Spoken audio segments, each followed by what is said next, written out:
My name is Mike Jimenez, and this is the Alamo City Sportscast coming at you from San Antonio, Texas. It is Friday, September 29th. Hope everyone's having an amazing day because it's the end of the week, baby. It's the end of the week. You know what that means. Got to crack open a can of Lone Star at some point today. Hey, if you want to be part of the show, you can check us out on YouTube. Just subscribe to the Alamo City Podcast Network. You can chime in. We'll read your comments in real time. We're also available on Twitter. We're available on Facebook as well. And if you're listening in the future, available on podcasts on sites like Spotify, like Apple Music, and all of that stuff, iHeartRadio and all that stuff. Sorry, man. I was getting our latest guest ready to go. Carolina Teague will be joining us here shortly. It's going to be audio only. Audio only. But I'm so excited. Well, you asked me for a water. Yeah. You gave me man water. I gave you man water. There you go, baby. Crack open a can of Lone Star. Make this podcast happen. We keep it brutal here, Mike. You don't ask for a water here, brother. You ask me for a water, I'm going to give you a beer. Dude, I have been out of my mind today. Oh, Lord. And you were trying to help me out. Okay, so for those of you who don't know, I am somebody who loses stuff like crazy. Yeah. I lose shit all the time. My keys, my wallet, my mind, I lose everything, right? And I've been pretty good about it recently, right? So if you go to my house right now, Chris Leha was at my house, but we were hanging out in the front yesterday. Come by to my house right now. If you were to walk in my house, it is spotless. It is spotless. Okay, looking nice. Been doing a lot of cleaning. Family's been helping out with cleaning. Hey, man, you're looking nice too. You look like you're losing weight doing that. I am down 13 pounds so far this year. Nice. 13 pounds. So the thing about it is that I can't find my wallet. And one of the things that I was going to do today, I had a meeting scheduled this morning to go buy carpeting for my master bedroom, my closets, and I was going to get some stuff done. Right? Yeah. They told me how much it was going to be. I'm like, okay, it's $2,402. Okay. Got to do it. So I made plans to do it. So I started working in the morning, and then I'm getting my stuff, getting out the door, and I can't find my wallet. And I'm like, it'll be a few minutes. Okay. The house is clean. It's not like it's cluttered and it's hiding behind something. It's clean. So I'm going from room to room to room. Yeah. Can't find it. I go to my truck. I empty out my truck. I empty out my backpack, my briefcase, my computer bag. I'm all over the place. So now I'm thinking to myself, they asked the question, where was the last time you used your wallet? And I'll tell you when I last used it. It was last night. yesterday afternoon, I was driving home. My son wanted Las Palapas. We went to the drive-thru. It was $30 for the family meal. Yeah, the one right around the corner from me. 151 and 410. Yeah. I mean, 151 in Petrenko, rather. Yeah. And it's like $30. And I said, oh, I've got 40. They gave me $10 and change. I remember getting that 10 and putting it in my wallet. And then that is the last I've seen of it. I bet you anything that wallet's probably inside that Las Palapas bag. Dude, everyone keeps telling me that. I bet you. So I've gone up and down my truck. Yeah, I know. I was under your seat. Yeah, you were like, dude, I'll find it. I'll find it. It wasn't there. I have gone through my laundry, through my clothes. I know what shorts I was wearing yesterday. Yeah. Been through it. Went through the entire hamper. Again, because I've been relatively clean recently. Okay. I am a recently separated individual. So I'm kind of doing things on my own. So I've been doing laundry every day. I've been doing the dishes every day. Yeah. I've been cleaning the house every day because I got nothing else to do. And what ends up happening is I go through the laundry. It's not there. I go to my kids' room because I had my kids yesterday. Not in their rooms. It is nowhere to be found. I am then going on my Vivint security to see if it's in my pocket. And I'm like Zapruder film, like the Kennedy assassination, going back frame by frame. Do I see the indentation of this wallet? And I can't find it. So then I thought to myself, you know what? I have to go to the bank to get this. I have another form of ID, legal ID. Yeah. My passport. Okay. I know exactly where my passport is. It's in my safe. I go to my bedroom, punch in my code for the safe. The keypad's dead. So now I got to find the key somewhere to open it or break my safe to get to it. So it's been a trying day. It's been a trying day, man. You need a beer. I need a beer. I need a beer. Now, the one thing that I think could have happened, I have a son who has special needs, and every once in a while, he'll grab something that's not his and take it with him. Very rarely happens, though. But it has happened from time to time. But now I'm looking at it, and I'm like, man, I have no money for gas. I have no money for dinner tonight. Need me to spot you. And I got paid today. I get paid on the 30th of each month. 15th and 30th. Wow, bro. So, oh my goodness. So, and I flipped over my mattress, nothing. I went through underneath my bed, nothing. Went through the junk drawer, which is where I normally keep my wallet, nothing. I opened up the junk drawer and took everything out, nothing. Where I took the mail, nothing. My computer area, nothing. My desk, nothing. My kids' bedrooms, nothing. Their toys, nothing. So you asked the question about the bag. I can't find that bag. It's in the trash, I bet you. Well, no, see, because the trash is inside the kitchen, right? So I haven't taken the trash out, but I unloaded more than half the trash and put it in the HEB bags as I was kind of like going deeper and deeper and deeper into it. Can't find it. I bet you it's in those HEB bags or it's in that Las Palapas that I might have put up on the top of the shelf there somewhere. I keep the HEB bags just for future reference. Go look in there. Oh, goodness, man. Hey, we're going for about an hour and 15 minutes today. Again, if you want to take part in the show, you can chime in on our YouTube stream. Lots of people reaching out right now. Tim Gonzalez, happy birthday, my man. Says, sup, guys? Birthday. Less than 24 hours until kickoff. Notre Dame against Duke.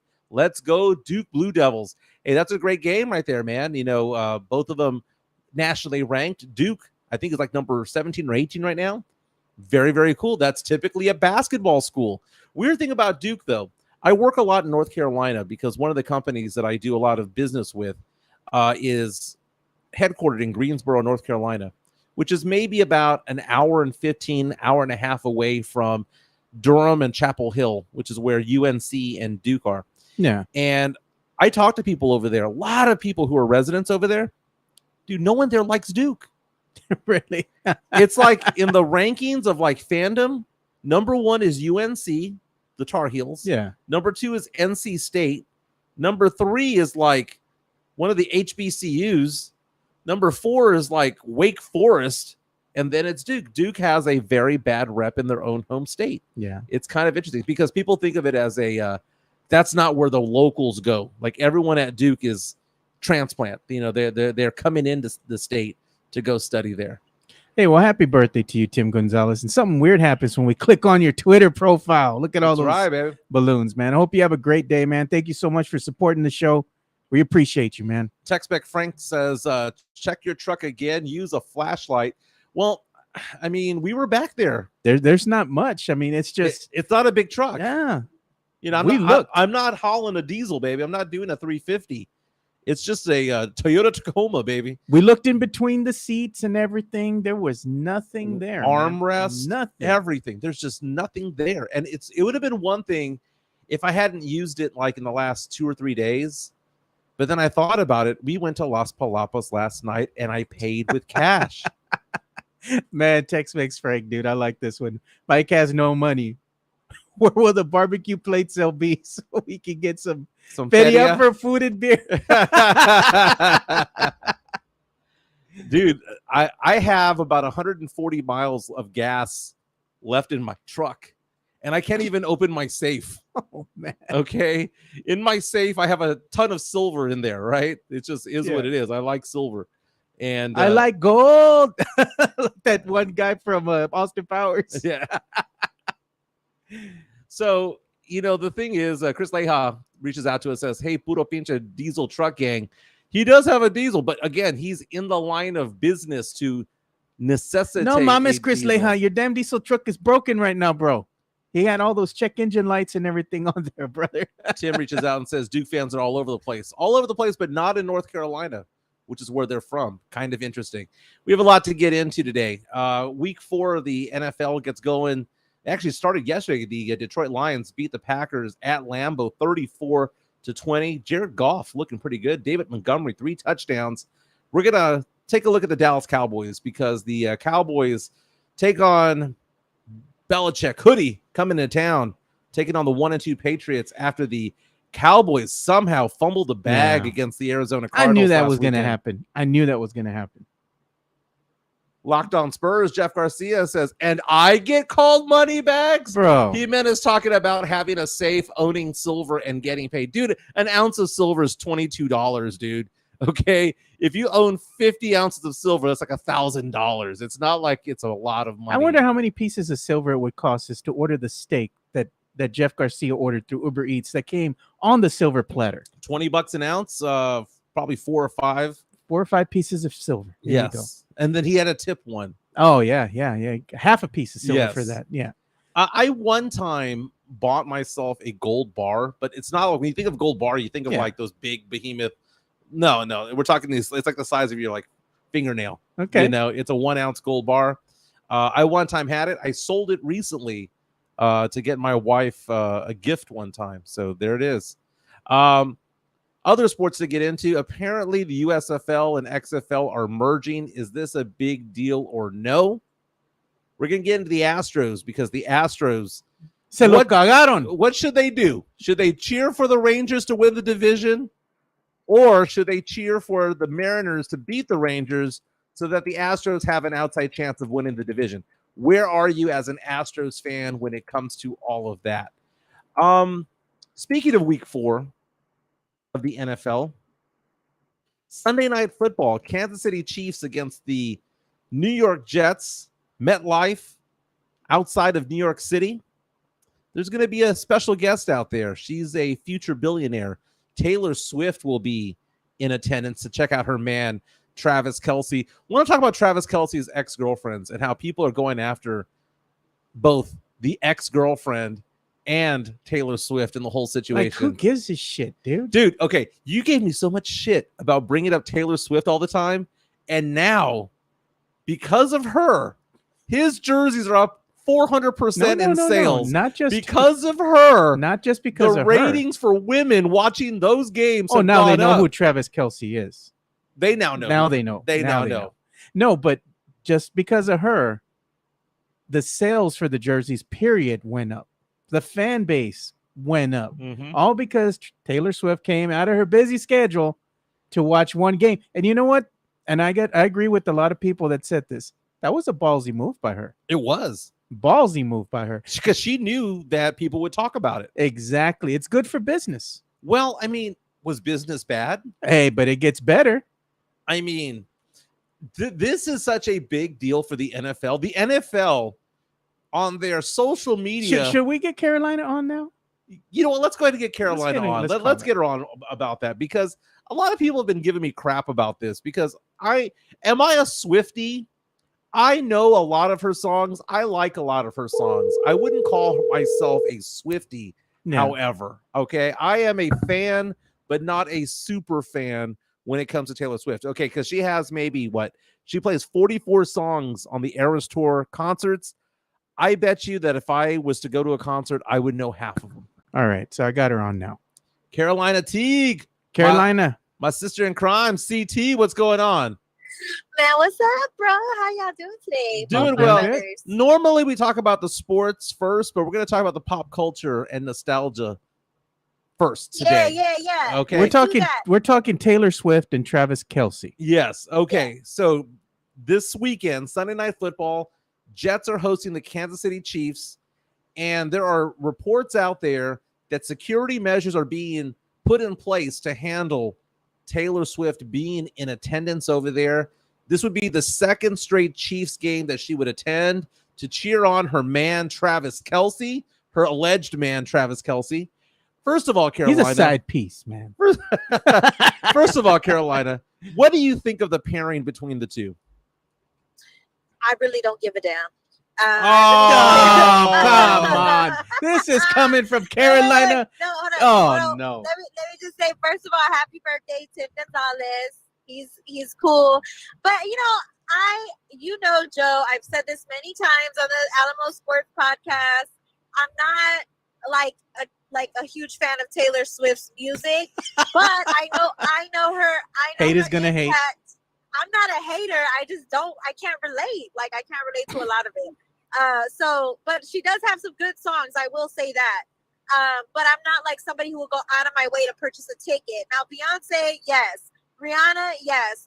Taylor Swift, not so much. But I will say that she has an impact on the culture. She has an impact on pop culture in particular, and of course, women across the country. I find it very interesting that her first appearance was at a Chicago Bears game, and the viewership went up the first game. Granted, it wasn't because of the Chicago Bears, because they can't do a good job. But Travis Kelce's following on social media went up by 300 grand. Jersey sales went up, like you guys had just said. And her being at a game is going to be a really, really good look for the NFL. I really like what she's doing, as far as she knows what she's doing as bringing attention towards Travis Kelce. Paul Cantu reaches out. He's a player. Paul Cantu reaches out to us on YouTube and says, "Not everyone gives a shit about Taylor Swift, y'all. Not even a little bit." Hey, Paul, F off, dude. Come on. I love you, Paul, but you're in the minority when it comes to this, baby. Hey, this is a convergence.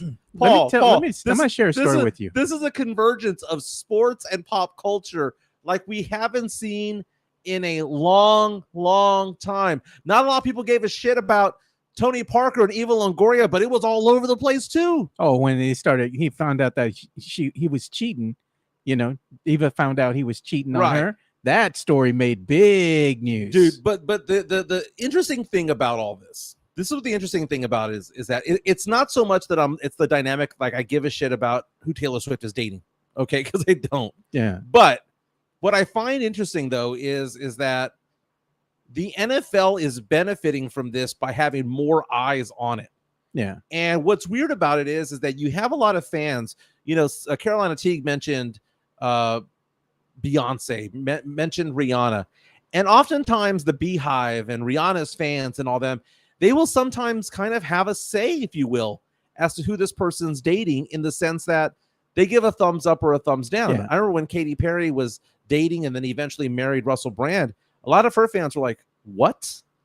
But with this situation, though, the Swifties, who many of which don't give two shits about football, universally have come around and gone, this guy right here, Travis Kelce, the best tight end in the NFL, future Hall of Famer, this guy, two-time Super Bowl champion, we like him. And as Carolina pointed out, 400,000 person increase on social media follows, 400% increase in jersey sale follows, and beyond that, what is the number one podcast in all of America right now? It's not Joe Rogan.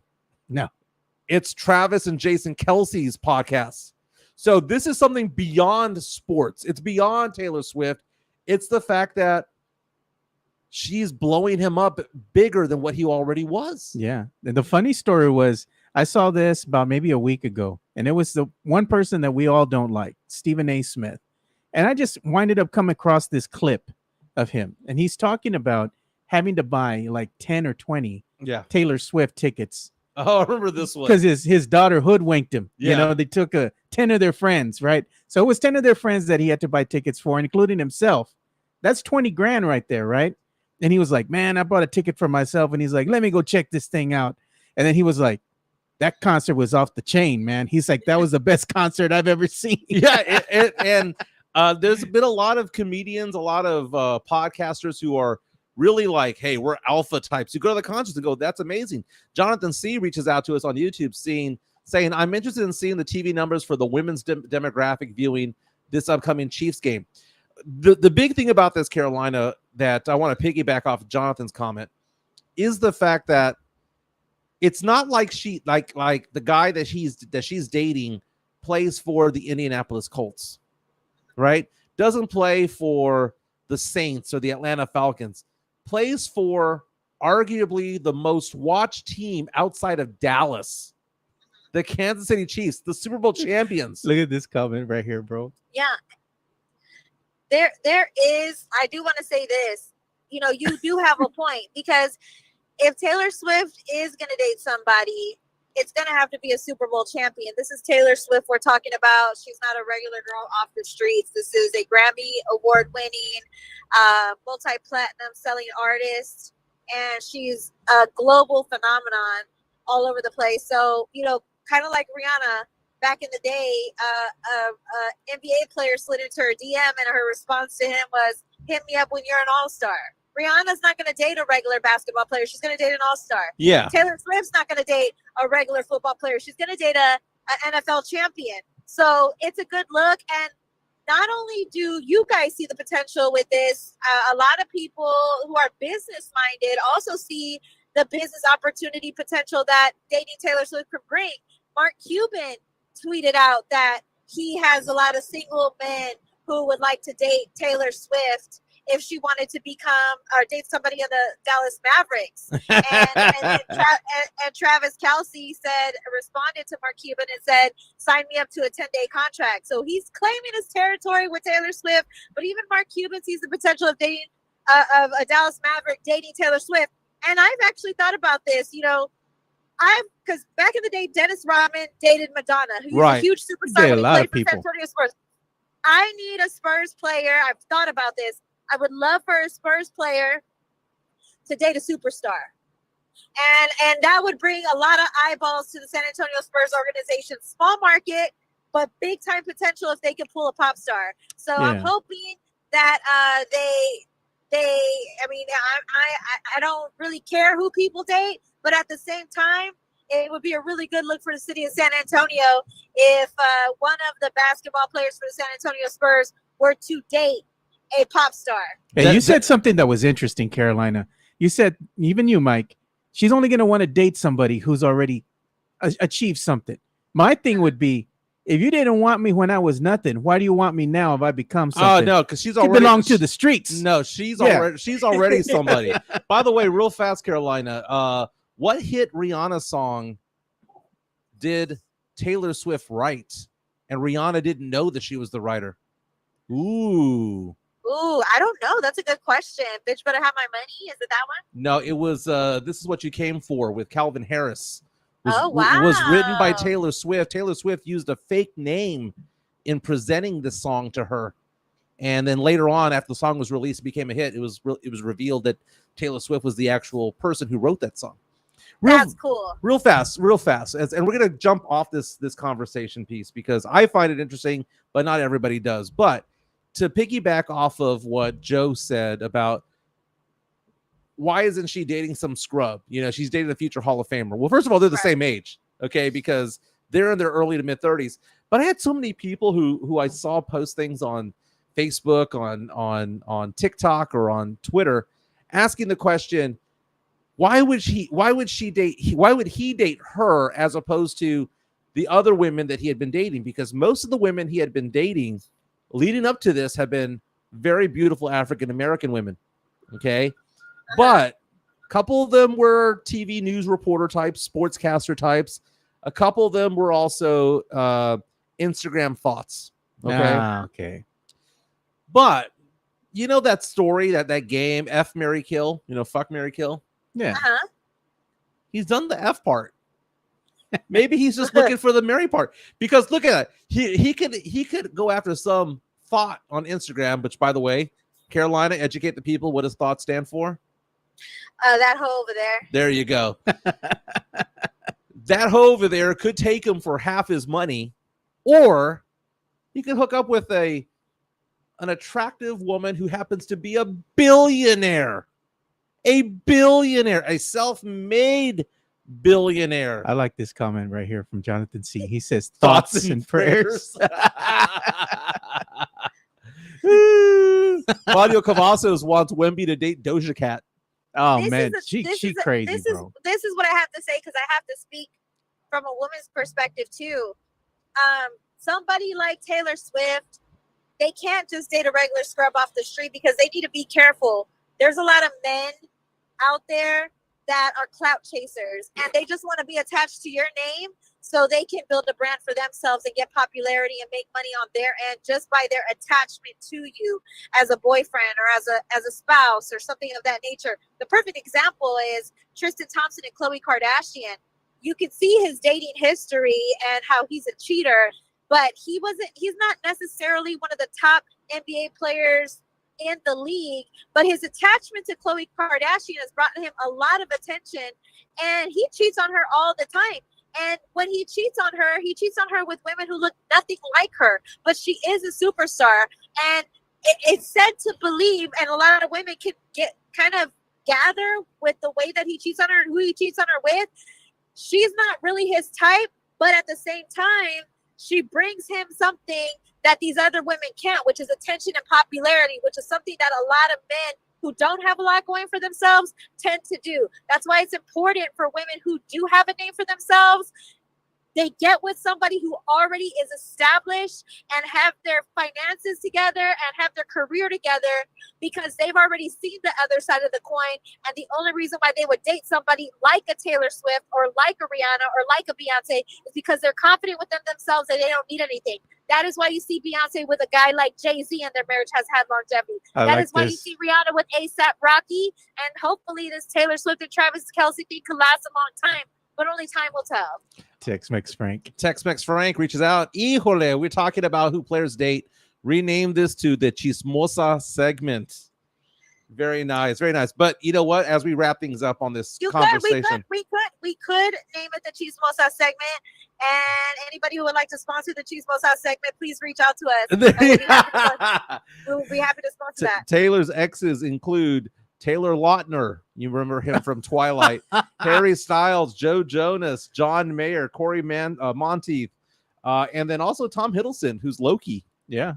And also too, like, we could call the other women he dated a thought or that hoe over there. We don't know their background or whether they're thoughts or not. But just looking at Taylor Swift's background, she clearly went through her whole phase too. So maybe she's over that and it's okay. I'm just saying, like, there's nothing wrong. Like Brittany Renner told Shannon Sharp she slept with 35 men.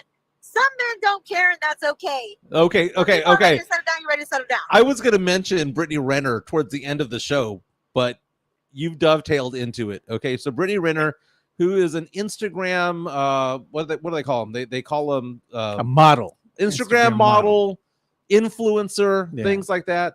Was on the Shannon Sharp show, whatever his show is called, Club Shay Shay, and she mentioned her body count being 35.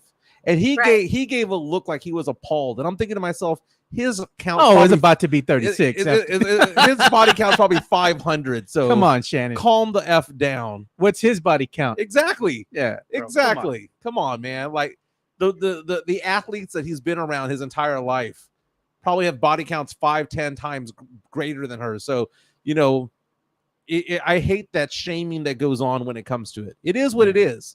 And Yeah. I'm sorry. Well, I was gonna say some people go through a hoe phase. Yeah, well, that's what I'm saying. Some people go through a whole phase, some people don't. And at the end of the day, I feel like there is a double standard for women when it comes to how many people they slept with when it comes to and as opposed to men. I know men who have slept with women in the hundreds and the thousands. Well, not men, the local men in the thousands, but athletes can sleep with women in the thousands. Rock stars sleep with women in the thousands. But Wilt Chamberlain, for crying out loud. yeah, Wilt Chamberlain claims to have slept, and then the guy from Kiss with the long tongue, I can't remember his name. Oh, but Gene that guy, Simmons. Yeah, Gene Simmons. Gene said he slept with over 10,000 women, or I don't know if he's even telling the truth, but that's a lot. Yeah, And- Warren Beatty, the Exactly. actor. Yeah. And my thing is this: you're gonna get burned if you're out here slaying a bunch of dragons. So Ooh, look at Mike I Bias. think body count shouldn't matter, and I feel like women, we shouldn't really say it out loud unless you have no shame. But women, we should really not say it out loud what our body count is, because men will judge us. Well, that's the at the end thing. of the We day, all will that judge. matters. All that matters is that, like, as long as you don't, like, for women, just keep yourself clean, check yourself, and make sure you don't catch any get burned slaying these dragons. That's all I gotta say. Hey, look at Mike Bias says, take her body count and times that by 3. That's what I'm saying. That's the real Well, number. That's the real number. Now that kind of reminds me of the movie American Pie 2. Yeah. American Pie 2, they said the body count for women is whatever number they say multiplied by 2, and whatever guys say cut it in half. That's basically it. Paca2 says your crotch is gonna burn. But you know what? When she said it, 35, like Usher said, let it burn. Yeah. I believed her when she said it. She said it so matter of factly. She didn't hem and haw and go, well, let me see. Let me backtrack. You know, I had this one friend growing up, female friend, who kept a list. Oh man. And she kept a list of a scorecard of the guys, right? And this was when we were like 19 and 20. You know, and she kept this huge ass list. I mean, what is it? What is it? You know, when you get a sheet of paper, like the loose leaf paper, there's 26 lines, right? She was on the second row. Damn. And she was like 20. But, you know, that's her life. I'm not going to judge it. I personally know women, multiple women that I'm cool with, and they've slept with over 75 to 100 men. But you'll never know it, because we're not going to tell you, because you know, men will judge us. Like if a girl comes out and says, "Oh, I slept there will with be 75 signs, men," though. y'all not gonna. But I do see people falling in love. People still, but people, they don't tell the man, of course, but they tell, like, our girl group, like, yeah, we know about it, and men still be falling in love with them. So y'all might be sleeping with somebody who has a body.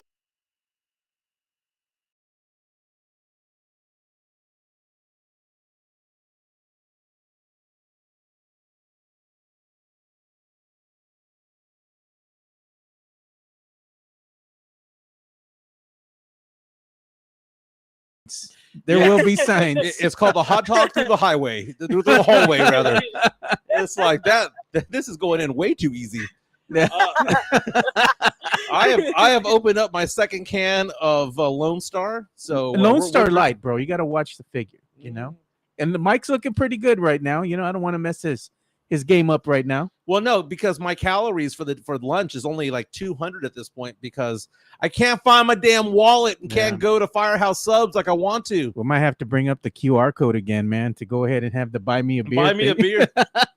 Carolina, I don't know if you caught that part, but I spent 2 hours looking for my wallet and I can't find it. Still can't find it. Where the hell did you do? Where's the last place you saw it? Las Palapas last night in the drive-thru. And so I'm hoping that my son took it as a joke, because sometimes he swipes things. He swipes things from my wife and from my daughter. I'm hoping it's in his backpack. Hoping. Yeah.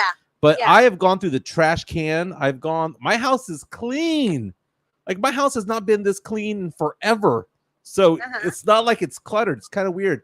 Let's give some love to MCS General Contracting. Chris Leha, my guy, was over at my house yesterday. Gave him a referral too, because one of the things that he's looking at doing is creating for a family member of mine a half-court basketball court. And we were talking about it, right? Talking about, you know, because MCS General Contracting, they deal with a lot of concrete, right? So he was telling me yesterday that when you put together a basketball court, there's a way to do it and there's a way to do it right. To do it is you just set a slab out there and you just put a hoop up and then, just go play. But he was telling me that there was somebody that he was working with that had the land topography was off a little bit. It wasn't level. So he was talking about leveling the land, if you will, and then building the basketball court on top, and how important that is, because if you're going to build a really nice basketball court, I mean, we're talking not in the driveway, we're talking about like maybe out in the backyard, out on some property, that MCS General Contracting can do stuff like this beyond things like parking lots and slabs for homes and slabs for businesses and ramps and concrete patios, but they can build you swimming pools. They can build you basketball courts, the concrete courts. He says, yeah, we can even paint the lines in and do all of that stuff. MCS General Contracting, 210-774-9155, 210-774-9155. Don't do it cheap. Do it right. Yeah, and Christopher Leja over at MCS General Contracting, they have the hardest concrete in the business. It is diamond hard, okay? It is like 50 thoughts in a room hard. You're having too much fun saying the word hard. Well, Mike is always on his horniness, man. He's got that horny meter at 1,000 every time he walks in here, man. It's not a horny meter. I just sometimes say things that everyone else is thinking. That's the thing, okay? Not any hornier than anybody else. I'm a guy. But at the same time, the fact of the matter is that myself and someone like my good friend Carolina Teague, we say things that everyone else is thinking. We don't have that filter when it comes to it. Yeah, it's a gift and a curse. Yeah. Speaking of filters, we got something to show, a little eye candy later on. Oh, yeah. Well, we'll get into that a little bit later. Yeah. Thank God for Instagram. Lord. well, you all been talking. I've been looking at the Instagram feed right here. And I wouldn't call it a thought, but it is what it is. Does Jimenez not have Apple Pay? You know what? I do have Apple Pay. You might be able to use that, brother. Yeah, you know what? Somebody told me about that too. Like, if you lose your wallet, you could use Apple Pay to pay for stuff. And I'm like, I didn't know you could use Apple Pay. Yeah, you just touch the little card. pad over there when you're going to pay. Interesting. Interesting. Yeah, so yeah, you should do that, Mike, because I just heard about that actually yesterday, which is crazy. Somebody mentioned that. Well, let's talk a little bit more about Taylor Swift. Just playing. We're moving on. Hey, you know what we should talk about? News that broke, man. And this is the wildest thing that I have ever seen as a Spurs fan. We got rid of Joshua Primo. He belongs to the streets. Spurs parted ways with him for good reason. And all of a sudden, out of nowhere, you get this from the NBA communications. Joshua Primo has been suspended officially by the NBA for 4 games because they went ahead and did their own investigation. And they said that he engaged in they did not find evidence that he engaged in sexual or other misconduct apart from the brief exposures. Yes. So I'm like, nothing sexual about that. Okay. He just laying down, like, bam, pulling out his junk. Yeah, pulling man. Out his like, hog. come on. No, man. Yeah. I find that to be funny. By the way, Jeff Garcia from Locked On Spurs and Ken's 5 is also reporting this as well. Joshua Primo, former Spurs first-round draft pick. Who, by the way, all the mock drafts had him going in the second round, and the Spurs somehow said, you know what? At 11 or 12, we got to get him. And then, he showed some flashes there. Oh, I'm sure he did. No pun intended. No, there was a pun intended on that. But the fact of the matter is that was a big whiff of a pick. And, Brian Wright is so fortunate that the Spurs won the lottery this past May. Jeez, he's lucky, because man. without that, he'd be on the hot seat right now. But now Brian Wright gets to look like a genius for all that he's done. Is Josh Primo ever going to be back in the NBA? No, man. Never. Never. I'm going to say right now, he's going to be over there overseas somewhere with the Shanghai Sharks or something. Throwing alley-oops to Dwight Howard. I don't know, man, but they better not have any women around him. He's going to have a backcourt with, what was that one guy?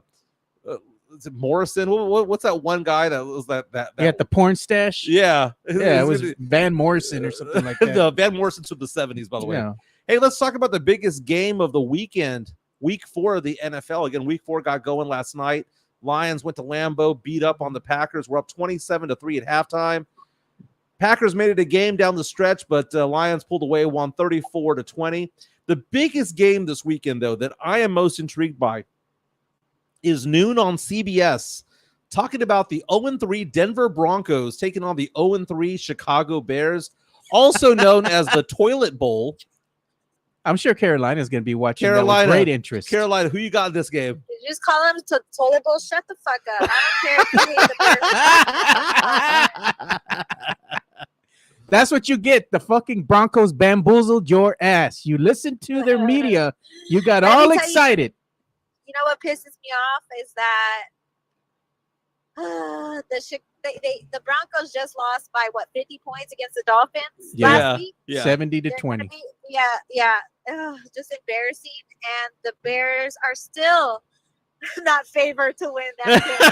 I'm like, all right, you guys suck that bag. They lost 50 points to the Dolphins, and you're still not favored. Is it still bear down? Is it still bear down? Bear down. It is bear down. See, the only thing is, like, I can talk crap about my team, but if you're not a Bears fan, you cannot talk crap about my team. No, you and I, you are my sister. I get to tease my sister. By the way, the Broncos and the Bears have something in common. They're the only two teams in the NFL right now that have given up more than 100 points. Okay, the Broncos have given up 122 points in 3 games. Rather, the Bears have given up 106. I know you were talking about the spread, but what I want to know is the over/under, because my goodness, man, this over/under better be 90, because there is no defense. The over/under is 46. Jeez. Everybody pull out the 401k and still take the fucking under, because the Bears can't do shit in the red zone. I say still take the fucking under. If they go over, I would be so impressed. You know, the only person. There's little wins in there.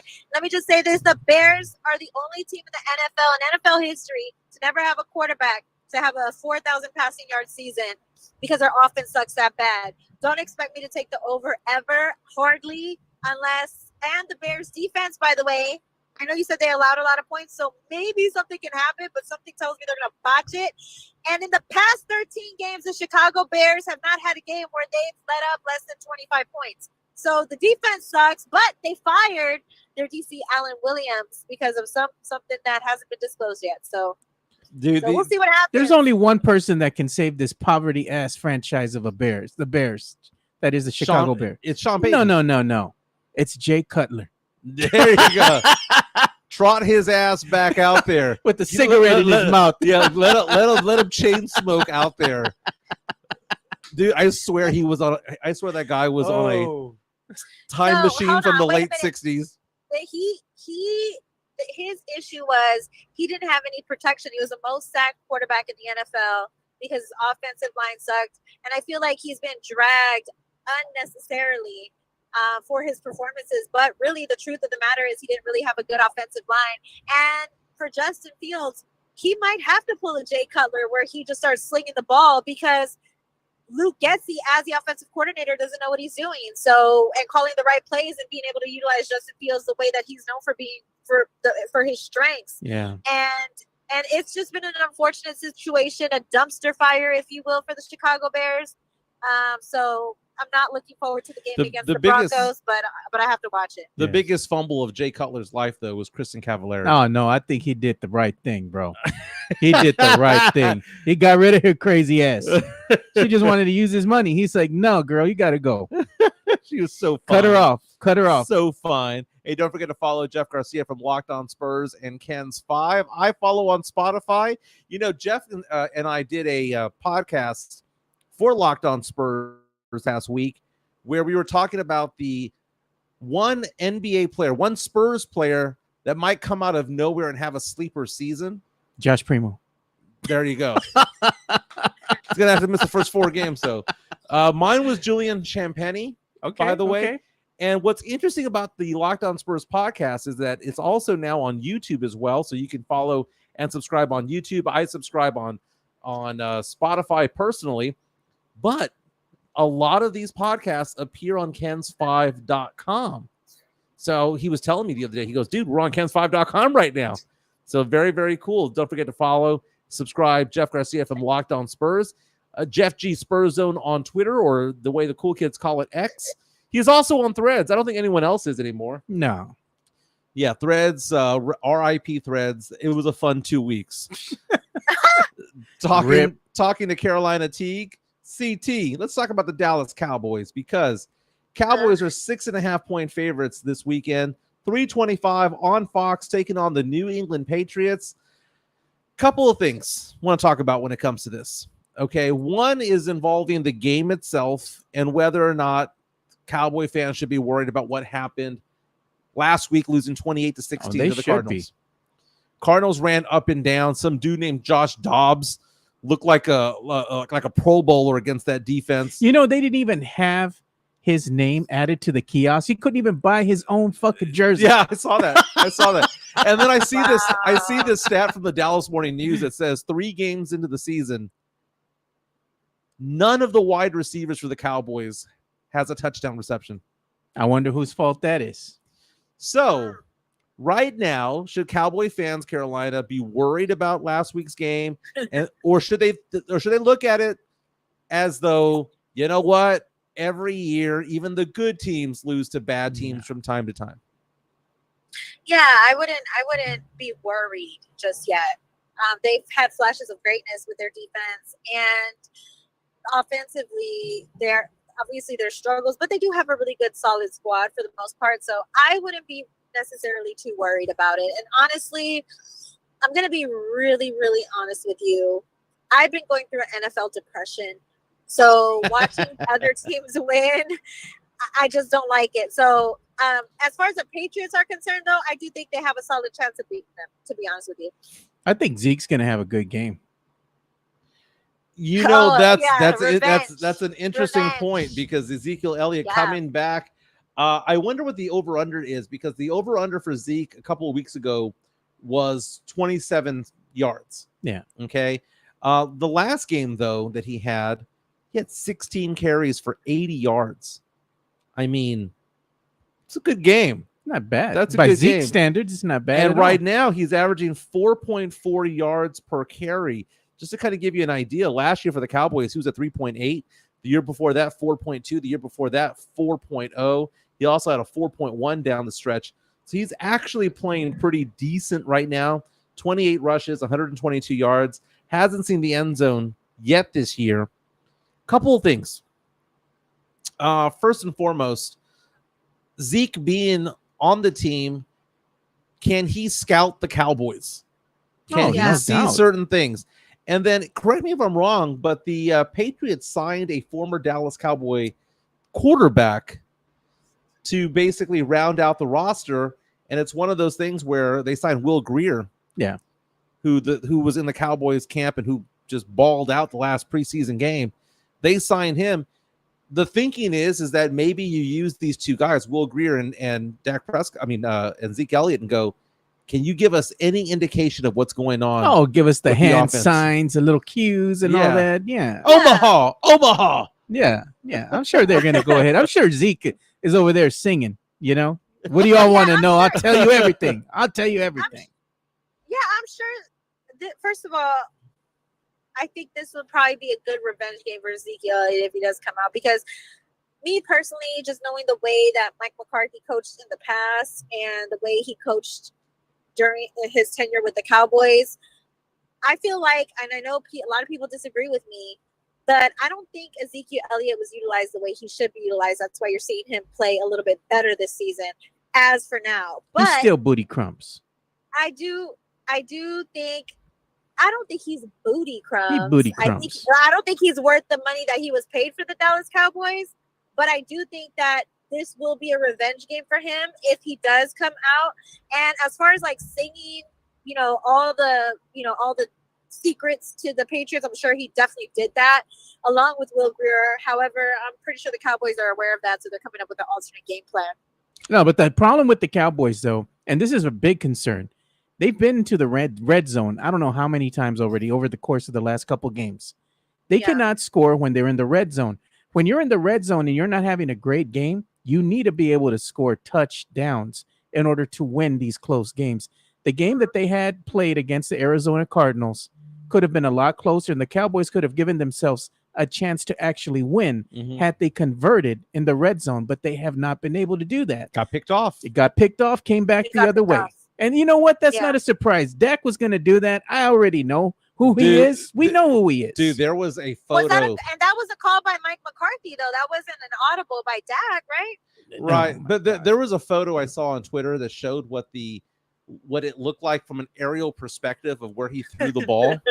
I don't know if you saw that, but it was because like when we watch football, we watch it from the angle like Tecmo Bowl. Yeah, Okay, the left field level. left to right, right? Yeah. We don't see it from the Madden view, which is you see the It's like field a 3/4 horizontally. view. You're Yeah. kind of up high. So they show the photo from like what Dak was looking at. I don't know what the hell he was throwing at. Like there was no way in the world the Throwing the receiver ghost. was going to be there. The only person there to catch the ball was the linebacker. Now, can we have a quick conversation about the fact that I'm effing tired of seeing people say Micah Parsons for MVP? The motherfucker ain't going to win Defensive Player of the Year, much less the MVP.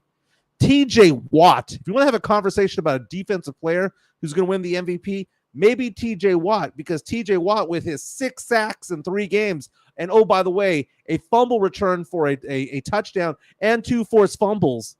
Micah Parsons is great, right?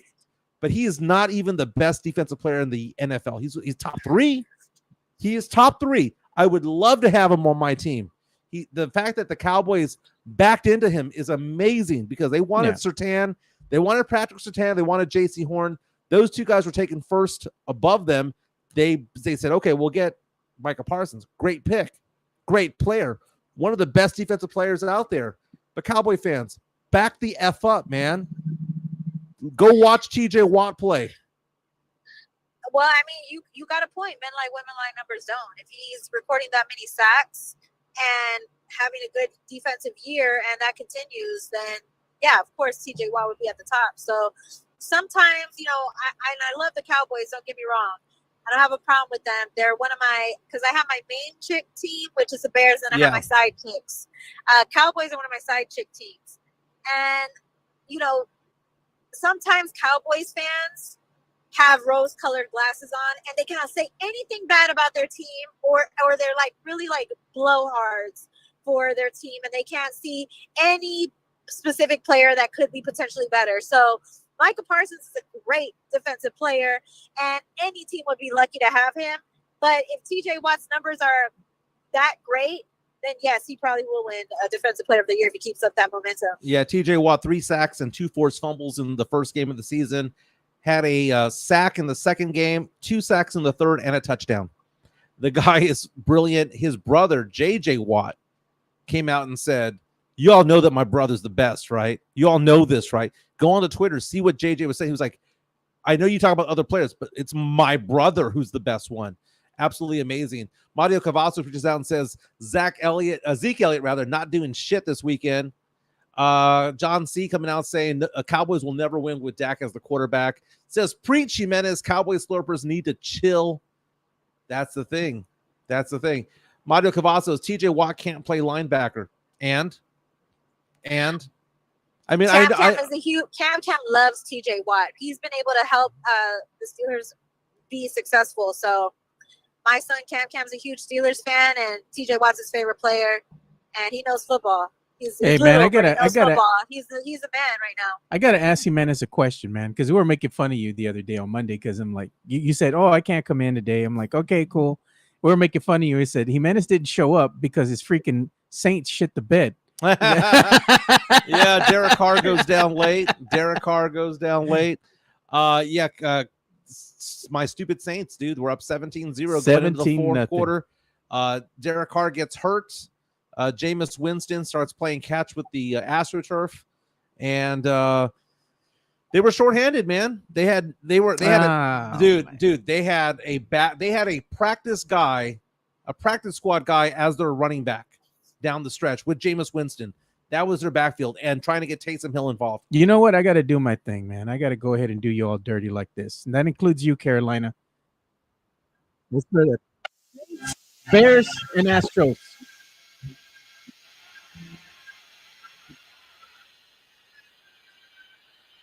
You know what? And the Cowboy fans, last weekend. Yeah, gritos to all of us. But you know what? The Saints get Alvin Kamara back this weekend, and before the season started, I said it would be amazing if my Saints were 2-1 after 3 games because Alvin Kamara was not there, and now Jamal Williams went down with an injury. Kendrick Miller has been hurt. There were the practice squad guys running back. I said, just get to 2-1. They're 2-1. Yeah, I can't complain. They should be 3-0 though, man. If that was a dirty takedown on Derek Carr, dude. That was really, really dirty. it is what it is on that end, man. It happens, though things like that do happen within the context of a regular NFL season. Teams lose games that they should have won. And, case in point, look at the Cowboys. They just shit the bed there. And I'm sure they're going to shit the bed again, probably against the Patriots. I don't trust them, man. You know what? Stu Gotts from the Dan Le Batard show had a rant that I saw on TikTok earlier this week where he was asking the question, is Bill Belichick really a good coach? I think he is. Well, if you take Brady out of the equation, Bill Belichick has a record, I believe, of 79-90. Same thing could be said with Coach Pop. Same thing could be said about Phil Jackson. Prove to me that you can win without it. I had a back and forth with somebody about this on social media, and I was like, well, the only coach that I can think of that would win regularly with underperforming or under average or under talented teams was like Larry Brown. That was the guy when it comes to it. But you know who's a big winner? Cynthia J. Sanchez is a big winner. She is a realtor with J. Parr Real Estate. You can reach out to her for all your real estate needs, 210-273-0748. Again, 210-273-0748. Cynthia J. Sanchez, what she does right now is pretty amazing because right now is a very interesting part when it comes to real estate because interest rates are high, but at the same time, inventory is pretty low. People are holding on to their homes that have 2, 3, 4% interest rates. So what she's doing is she's finding neighborhoods all over the place that may have very good interest rates because the home builder is doing the financing themselves. Right now, personally, I'm going through a separation. I hope that I don't get divorced, but if it happens, one of the things I need to look into is where am I going to live? Maybe I want to get a different house at that point. And if I do that, what neighborhood do I go to? So Cynthia J. Sanchez showed me a couple of neighborhoods in the same school neighborhood that my kids go to. And I was taking a look and I even said, hey, DR Horton, what's the interest rate here? They're like, oh, this is 4 or 5%. It's a lot better than the 7.5 that's going on these days at the banks. Cynthia J. Sanchez will help you find a primary home. If you're buying, if you're selling, if you're looking for an Airbnb, one of those rental properties or whatever the case may be, Cynthia J. Sanchez, 210-273-0748. Man, we got to give credit to where credit is due, man. My boy over here, always quick with those memes, man. Once again, he comes through. Swiss. Look at what he did, man. When a woman with 6 kids tells you, you got to work for this booty. Look at, there's Mike's picture. The thing about Twitter, or as the cool kids call it, X, for Spurs Twitter, I've become a hotbed for memes. You're the rotisserie chicken, bro. You know how they just have it constantly just getting cooked? That's what they do to you all the time. I mean, it's between me and Kevin James this month when it comes to the most memes being made out of somebody. Okay? And you do this shit on purpose. That's the funny thing. You drink that damn beer like you're making love to it on purpose so they can take pictures of you, and it goes crazy, man. I know you're doing it on purpose. So, Carolina, I got to tell you something real fast. So, yes. First of all, I don't want to get divorced because if I get divorced, I have to be single again, and I don't want to go through that shit again. Okay, first and foremost, not that I have a bad time because, I'm a decent looking guy. I'm successful. I'll get a date, but I don't want to go through that because I'd rather be married to my wife. Little FYI. But my daughter and I got to hang out last weekend in Baton Rouge, Louisiana. My daughter goes to LSU. She graduates in December. We went to the Arkansas game. So I went to 3 college football games in 8 days. I saw UTSA lose to Army. I saw Texas beat Wyoming. And then the following weekend, I saw LSU win a thriller, which was on ESPN against Arkansas, kicked a field goal as time expired. It was an amazing game. Tigers won. My daughter's pretty shy.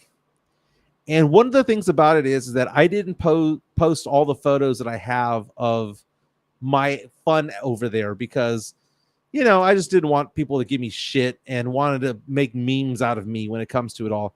But what I do when I go to these tailgates is I go to the liquor store and I buy between 50 and 70 shots. Damn, that's a lot. Individual bottles. They're about $1 each. About $1.25 each, depending if it's Fireball or Jim Beam. CT only needs 2 of those little bottles, bro. Well, yeah. I chill them in the fridge, and then I take them out in a bag, and I just go to people and I go, "Who wants a shot? Who wants a shot?" And I'm just like throwing them out to people, right? And there was the tailgating scene at LSU is amazing. Okay, they do a good job here with UTSA. They do a decent job at Texas State. Yeah. UT, it's better, but LSU is fucking epic when it comes to tailgating because it meanders through the campus, and then they have these dueling DJs and tents with parties. And I'm telling my daughter, like, "Hey, let's go to this party over here." And she goes, "What's a frat party?" Yeah. I'm like, "And did I stutter? I got alcohol on me. I'll get in." And my daughter thinks it's funny, so she has all these photos of me taking shots with students. There was this one guy. Carolina, there was this one guy cussing at this Arkansas fan for whatever reason, and it was like before the game started, cussing at this Arkansas fan, and I went up to him and I said, dude, you gotta calm the fuck down and take a shot with me." And the weird thing was he looked at me like, because I stepped up to him, and then he saw the shot, and then he just beamed, and he gave me a big old hug, and then all of a sudden all these guys and girls were coming around, circling around me, giving me a hug, because they were excited that I brought alcohol to the party. And, oh my God. And so I told my daughter, just like Mean Girls, I'm not a regular dad. I'm a cool dad. Look at Daniel Castro, effing cute. Effing cute. That's right, baby. Gentlemen, I love y'all to death, but I just got here to Waco. I'm going to Dallas for my debut in Dallas as a ring announcer for VIP Wrestling. So if anybody's in Dallas, if you guys can go to my Twitter page and reshare my flyer, I'll be in Dallas, so anybody in Dallas can show up. And I just got here to Buc-ee's. Oh, so I gotta put in my gas. Give me some peanut brittle, girl. Give me some peanut brittle. That's what I'm saying. I'll bring you back some peanut brittle. I love Buc-ee's. I'm trying to figure out what I'm gonna eat here. That's club sandwich. The club sandwich is the shit. What's a club sandwich? It's a Buc-ee's club sandwich. Don't fall for that trap with that. Was it the pulled pork sandwich? The chop brisket? Don't get that. Get the club sandwich. Ooh, that sounds delicious. I'm telling you, it's good. Beaver nuggets.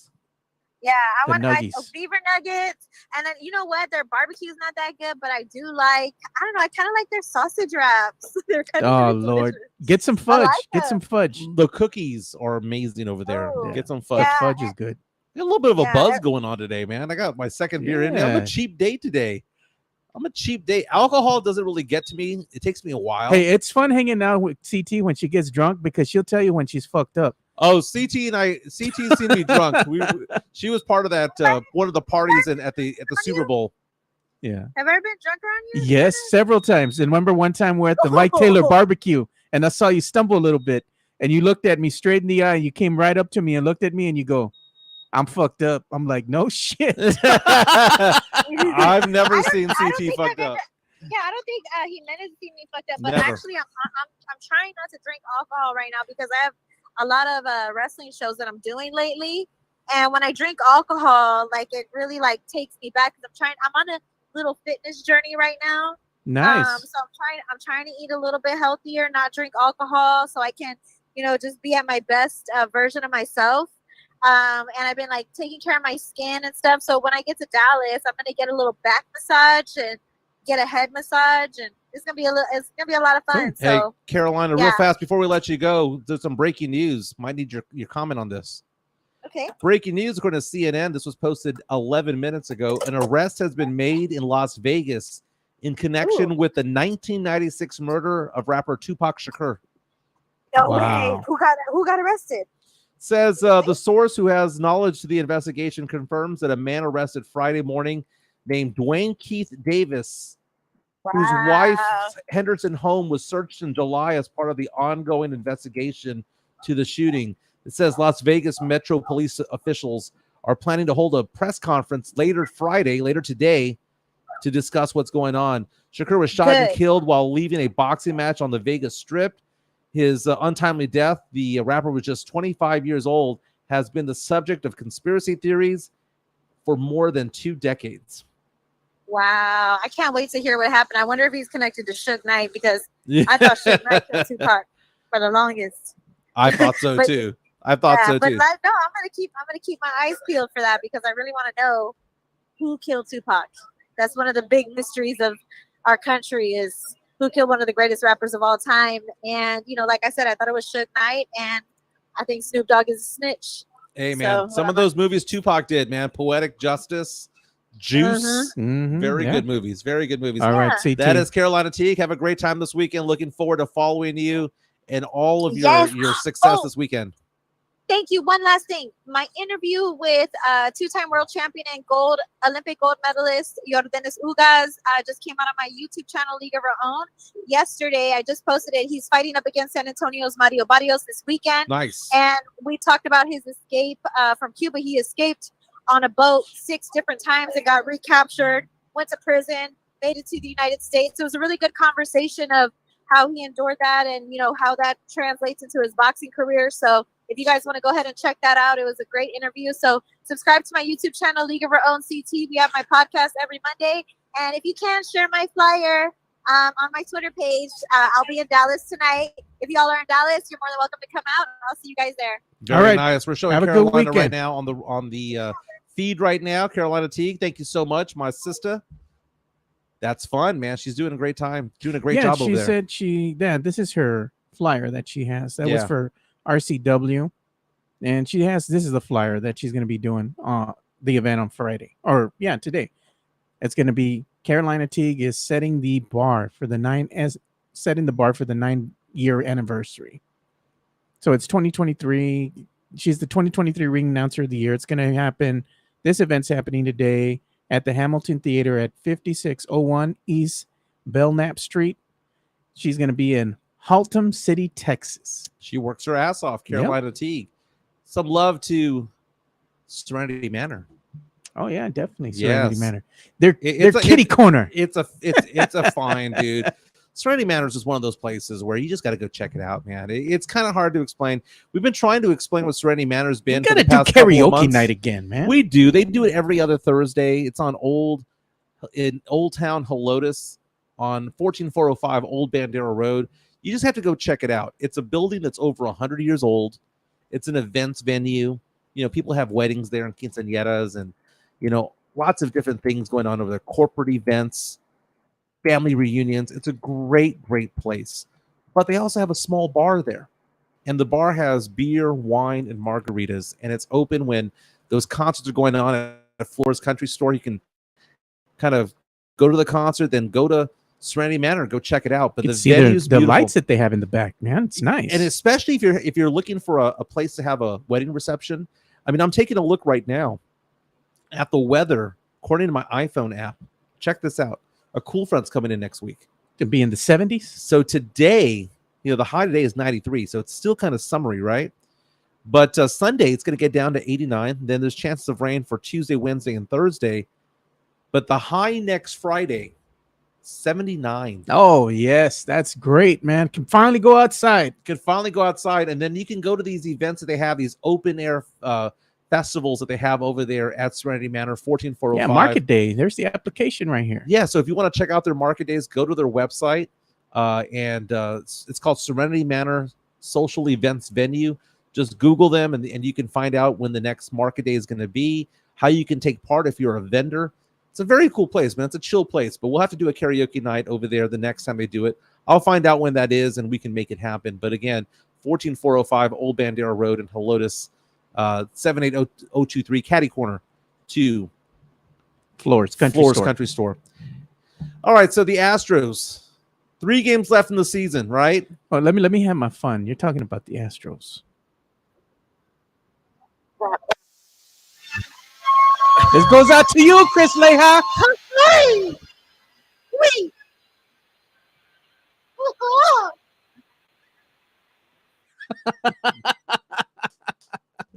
I'm taking a look at the standings right now, and they play a 162 game season, right? So there's 3 games left. The Rangers right now at 89 and 70. There's no way. 2 games ahead of the Astros. So what you're saying is there's a chance. The Astros win out. The Rangers lose out. They'd have to lose. Astros are the division champions, right? Yeah. The season comes to an end, I believe, on Sunday. Right. Now, the Astros have the Arizona Diamondbacks coming in, and that's to wrap up the season. They're on the road. Arizona is actually a pretty good team. But the thing about it is this. Texas owns its own destiny. According to ESPN, the Rangers have a 97.2% chance of making the playoffs. The Astros have a 76% chance of making the playoffs, and the Mariners a 33% chance. 2 of those 3 teams will more than likely make the playoffs. These are the latest standings too. AL West right now, as it stands, the Rangers are in control of this division. They're 2 games up on the Astros with 3 to go. 3 to go. Well, now I think the magic number for the Rangers is 2 games. It's 1. Was it 1? Just win 1 game. Oh yeah, it is one. Win 1 game to make the playoffs. Yeah, I think they have 2 games left. I think on their schedule. They got 3 games left against the Mariners. So what ends up happening though is that if the Mariners win out, that means the Rangers lose out because they're playing each other. And then you have the Astros. If they win 2 of the next 3 games, suddenly what you're looking at is the possibility of a 3-way tie. And it comes down to percentage points after that. Well, it would be a tie. But what's going to happen? I mean, if it's a tie, somebody's got to win. I have no idea how it all I'm breaks telling you, they're down going to from probably there. if it does that, it's going to come down to percentage points. So the question is, the question is, should Astros fans cheer for the Rangers to win the division so that the Astros make the playoffs? Or should the Astros try to fight their way into winning the division, even if that means that the Mariners are just 1 game behind the entire time? Interesting thing, though, if you look at the standings, if the Astros had only had a winning record at home, they'd be in first place right now. Think about that. The Astros right now are 2 games behind, and they have a losing record at home, 39 and 42. Damn. They play better on the road, man. This has been known. 48 and 30, man. They're one of the best road teams. So if they do make the playoffs, guess what? They're going on the road, baby. Maybe it's better for them to go in as the wild card. They'd have a better chance of winning. I'm being serious.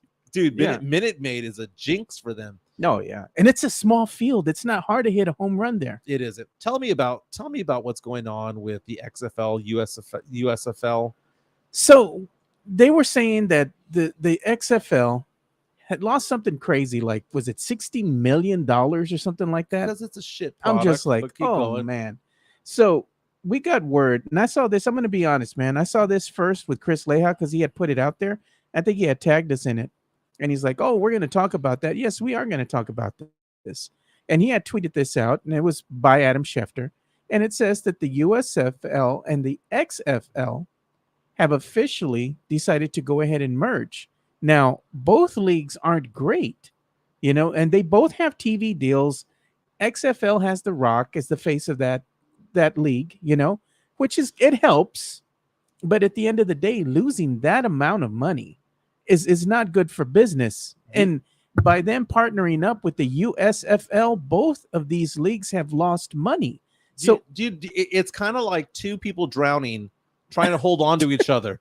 Pull me up. That's I'm gonna push you down. That's not how it's gonna work, man. This is, dude, I don't give 2 shits about the San Antonio Brahmas. Don't give 2 shits about them. You know why? They don't even practice here. They don't live here. They don't. They practice and live in Dallas and then go down I-35 and play at the Alamo Dome. And they're like, hey, we represent San Antonio. And then after the game, they get the fuck out. Why do I care about them? They're not Puro. They're not San Antonio. This is not going to work. The only way that this merger will work is that the NFL has to officially get behind this thing and use their power to kind of help right the ship. Make it a G League. Exactly is what I had told Chris Leha. That was my comment. The NFL needs to get behind this and say, we're going to officially go ahead and bring them into the fold, use it as a G League kind of thing to help develop players. And then hopefully when they develop there and they come to the NFL, they can finally make it at the next level, you know? Real fast, John reaches out to us, says now XFL, USFL can lose money twice as fast. This is no lies detected in Do that it tweet, together. dude. Do it together. Hey, it's Friday. Before we let you guys go, thank you so much for everyone being part of the podcast today. We what do we call it? Freaky Friday? Oh, Thirst Trap. We call it Thirst Trap, but you can call it Freaky Friday. Yeah, so I was on I was in television news for more than a decade. Oh Lord. And I was on Instagram yesterday. It's like suggested person to follow. There's somebody named Robin Gwen, who's a weather meteorologist or forecaster Rio Grande Valley. in Laredo. Good God. So, Joe, there are sometimes I present one to you where you go, some that we very rarely this agree. one is yeah. This is universal. Yeah. This one is universal. Robin She Gwen, cute, man. congratulations for being the hottie in Laredo. But she know BB Rexa. No, she's beyond BB Rexa, dude. No. BB Rexa is built different, but no. Her and Hillary Duff are built different, bro. She good, but she ain't no BB Rexa. Oh my goodness.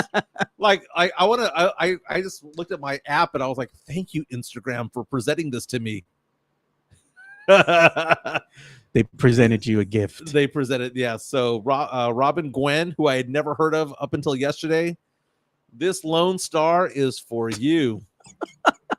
UTSA is off this weekend, if I'm not mistaken. Yeah, they got to buy this week, so that means that the game of the week is going to be everybody's going to once again be looking at Coach Prime and what happens with USC. I think USC is going to go and drop a 60 piece on them, man. Yeah, dude, and it was so fun seeing Prime.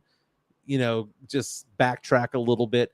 The game that UTSA plays is the first game of the conference schedule against Temple in Philadelphia. House.